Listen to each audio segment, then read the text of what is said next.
Hello student, कैसे हैं आप। नेक्सस एजुकेशन पॉइंट में आपका स्वागत है। हम हाजिर एक नई वीडियो के साथ। आज हम बात करेंगे भूमंडलीकरण के दौर में बहुराष्ट्रीय कंपनियों की भूमिका की समीक्षा। मोस्ट वेरी इंपॉर्टेंट टॉपिक है। भूमंडलीकरण के दौर में बहुराष्ट्रीय कंपनियों की भूमिका की जानकारी से पहले आप हमारे चैनल को सब्सक्राइब करें, बेल आइकन जरूर बजाएं और हमारी इस वीडियो को अपने दोस्तों में, अपने रिश्तेदारों में शेयर करें। चलिए अब बात करते हैं बहुराष्ट्रीय कंपनियों की भूमिका। आधुनिक युग में अंतर्राष्ट्रीय व्यापार के विकास तथा व्यापक रूप में पूंजी निवेश के कारण विश्व स्तर पर बहुराष्ट्रीय कंपनियों की भूमिका और क्षेत्रीय सहयोग के साथ विभिन्न क्षेत्रों की समस्याएं उलझी हुई है।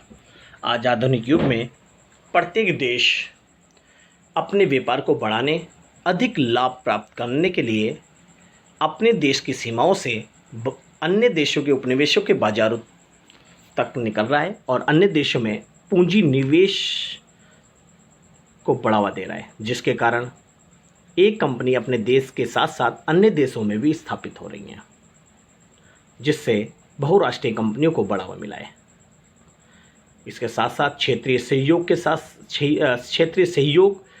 के साथ साथ बहुत सारी समस्याएं भी आकर खड़ी हुई है। वर्तमान समय में अमीर और गरीब की खाई को कम करने के लिए विकासशील देशों में व्यापार और पूंजी निवेश एक महत्वपूर्ण समस्या है।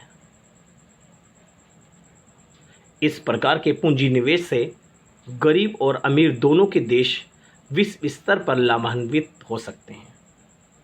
आज बड़ी बड़ी कंपनियां अगर गरीब देशों में अपने व्यापार को बढ़ावा दे रही है, इससे उन गरीब देशों की स्थिति में भी सुधार होता है, क्योंकि बड़ी बड़ी कंपनियां स्थापित होने से वहाँ पर सस्ती व कुशल वस्तुएं और साथ ही साथ में रोजगार में वृद्धि होती है, जिसके कारण अमीर और गरीब देश यानी विकसित और अविकसित देश दोनों ही लाभान्वित हो सकते हैं। क्योंकि आधुनिक युग में भूमंडलीकरण और वैश्वीकरण ने परस्पर निर्भरता की भावना को जन्म दिया। आज भूमंडलीकरण ने यानी वैश्वीकरण के दौर में देखा जाए तो विश्व के सारे देश एक दूसरे के सहयोग में परस्पर निर्भर हैं और एक दूसरे की सहायता कर रहे हैं। इसी के परिणाम स्वरूप बहुराष्ट्रीय कंपनियों का विभिन्न देशों में आगमन हुआ है। तो बहुराष्ट्रीय कंपनियों का तात्पर्य है, वर्तमान समय में बहुराष्ट्रीय कंपनियों का बहुत तेज़ी से विस्तार हुआ है। बहुराष्ट्रीय कंपनियों से हमारा अभिप्राय यह है कि जो कंपनियां मूल रूप से एक देश से स्थापित होकर यानी एक देश में स्थापित होकर उसकी अन्य ब्रांच अन्य देशों में भी स्थापित हो जाती है, यानी अपनी शाखाएँ खोल लेती हैं और वस्तुओं का निर्माण और व्यापार करती हैं, वे बहुराष्ट्रीय कंपनियां कहलाती हैं। जैसे कैंपा खोला, ये पहले अपनी देश में थी और फिर उसके बाद विश्व के सारे देशों में अपनी शाखाएं खोली। पेप्सी, कोलगेट जैसी कंपनियां बहुराष्ट्रीय कंपनियां कहलाती हैं। तो बहुराष्ट्रीय कंपनियां वे कंपनियां होती जो एक देश में स्थापित होकर और अन्य देशों में उस कंपनी की अन्य शाखाएं स्थापित कर लेते हैं, तो उसे बहुराष्ट्रीय कंपनियां कहलाते हैं। भूमंडलीकरण और बहुराष्ट्रीय कंपनियों का बदलता स्वरूप। बहुराष्ट्रीय कंपनियों का तेजी से विकास भूमंडलीकरण के कारण हुआ है। आज भूमंडलीकरण के दौर में बड़ी बड़ी कंपनियां विश्व के अन्य देशों में अपनी शाखाएं खोल रही हैं और कुछ विचारकों का मानना है कि इसके द्वारा व्यक्ति को सस्ती व कुशल वस्तुएं भी प्राप्त हो रही है, क्योंकि बहुत सारी कंपनियां स्थापित होने से उनमें व्यापारिक प्रतिस्पर्धा यानी उद्योगों में प्रतिस्पर्धा को बढ़ावा मिल रहा है। प्रतिस्पर्धा के कारण सस्ती व कुशल वस्तुएं भी प्राप्त हो रही है, जिससे ग्राहकों यानी उस देश की जनता को अधिक से अधिक लाभ प्राप्त हो रहा है। इससे देश का आर्थिक व सामाजिक विकास भी होता है। इस प्रकार वर्तमान समय में भूमंडलीकरण के कारण विश्व में स्थित विभिन्न देशों का तीव्र विकास हुआ है और इनकी अर्थव्यवस्था का अन्य देशों की अर्थव्यवस्था में तेजी से विस्तार हुआ है। और ये सारा संभव भूमंडलीकरण के दौर में बहुराष्ट्रीय कंपनियों के द्वारा संभव हुआ है और विश्व के सारे देश एक दूसरे देशों में पूंजी निवेश को बढ़ावा दे रहे हैं, जिससे टेक्नोलॉजी, रोजगार और इसके साथ साथ सस्ती व कुशल वस्तुएं उस देश की जनता को प्राप्त हुई हैं। चलिए आगे देखते हैं। इसका पहला है उच्च तकनीक को बढ़ावा। आपको पता है आज बहुराष्ट्रीय भूमंडलीकरण के दौर में जो बहुराष्ट्रीय निगम है उनकी ये भूमिका होगी कि वो चाहते हैं कि हमारे देश के अंदर यानी हमारी कंपनियों के अंदर कुछ तकनीकों का विकास हो। आज जो टेक्निक है उससे भी और अच्छी तकनीक आई। इसका मतलब ये हो गया कि बहुराष्ट्रीय निगमों की पहली भूमिका ये है वैश्वीकरण के दौर में कि कुछ तकनीक का विकास होता है, नई नई टेक्नोलॉजी को खोजा जाता है और नई नई टेक्नोलॉजी, आज जैसे टेक्नोलॉजी है और वो कंपनी चाहेगी कि मेरे पास इससे भी और अच्छी टेक्नोलॉजी आ जाए, तो अपनी टेक्नोलॉजी का विकास होना बहुराष्ट्रीय निगमों की सबसे बड़ी भूमिका है। दूसरा, वस्तुओं के अनेक विकल्प। बहुराष्ट्रीय कंपनियां या बहुराष्ट्रीय निगमों के माध्यम से पहली बात तो है कि वस्तुओं के अनेक विकल्प आ जाते हैं। जैसा कि मैंने अभी एग्जाम्पल कोलगेट का दिया कि एक कोलगेट बनाने के लिए 10 कंपनी आ गई और 10 कंपनी चाहेगी कि मेरा प्रोडक्ट ज़्यादा बिके, इसलिए वो अपने प्रोडक्ट की क्वालिटी अच्छी करेगी और उसके अलावा सस्ती भी बेचेगी। तो इनमें प्रतियोगिता होगी और प्रतियोगिता से वस्तुओं के अनेक विकल्प भी आ गए और इससे सस्ती व कुशल वस्तुएं प्राप्त होगी। देश का आर्थिक विकास, क्योंकि बहुराष्ट्रीय कंपनियों से बाहर की कंपनी आती है तो एक देश का विकास होता है। क्यों? क्योंकि उसके पास अगर 10 कंपनी आई है उस देश में तो 10 टेक्नोलॉजी आई है, 10 टेक्नोलॉजी आई है तो 10 कंपनियों ने सरकार को टैक्स भी दिया होगा और टैक्स के माध्यम से सरकार की जो आय वो बढ़ती है, जिससे देश का विकास होता है।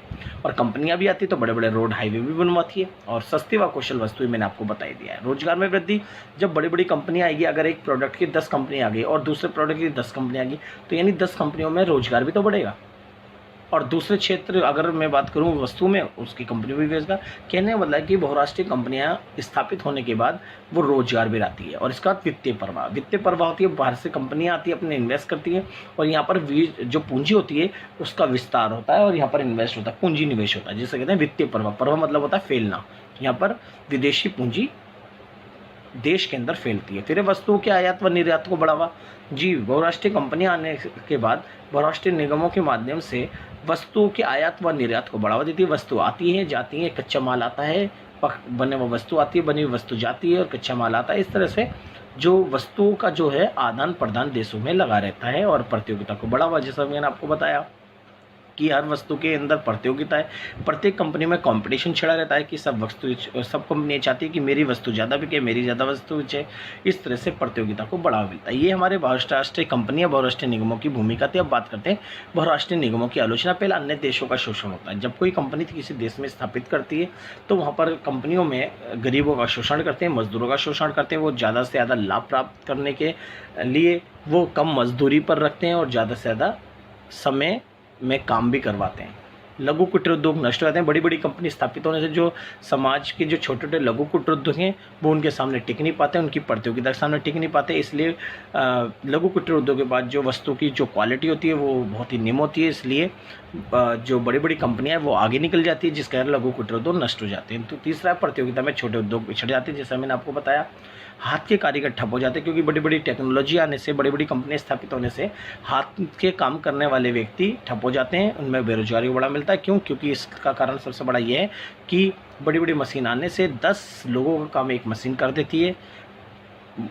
एक वस्तु बनाने में 10 हाथ की ज़रूरत होती है, लेकिन यहाँ पर एक वस्तु बनाने में एक ही मशीन पूरा लाभकारी और पूरी वस्तुओं को तैयार कर देती है। फिर है गरीबी बेरोजगारी को बढ़ावा, कि समाज में गरीबी बेरोजगारी को बढ़ावा मिलता है, जिससे कि हाथ की कारीगर बेकार हो जाना, नौकरी छूट जाना। यहाँ पर अशिक्षित लोग ज़्यादा हैं तो इसलिए कंपनियों में शिक्षित लोगों की आवश्यकता है, प्रशिक्षण की आवश्यकता होती है, इसलिए यहाँ पर गरीबी बेरोजगारी को बढ़ावा मिलता है। तो बच्चों, ये बहुराष्ट्रीय निगमों और कंपनियों की जो भूमिका है।